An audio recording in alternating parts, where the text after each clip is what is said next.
Day 65 of building a new mobile game in Unity every day. This morning I was watching Demon Slayer. I really like the Infinity Castle. Mega structures are so cool, and it's pretty rare to see one in a medieval style. I thought I'd try to make something similar in Unity. I haven't done a lot of procedural generation, but the theory is pretty simple.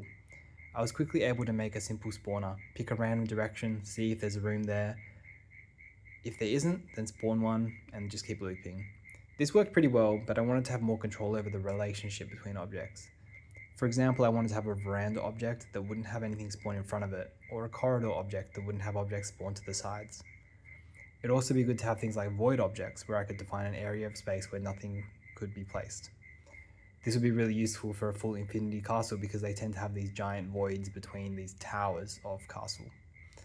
To do this, I decided to add a connector class. Each room has a list of connectors, each with their own transform and type. Connectors of like type need to be connected. E.g. a top connector needs to be connected to another object's bottom connector.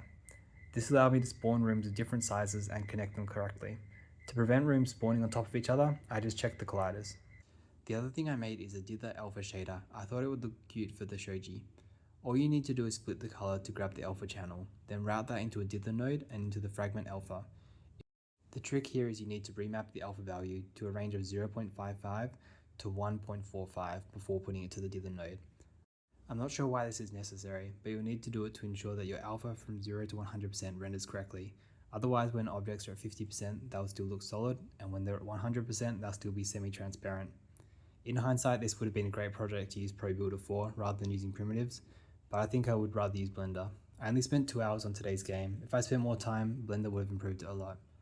I also would have liked to improve the connector logic, for example to define wide connectors or to allow rotation.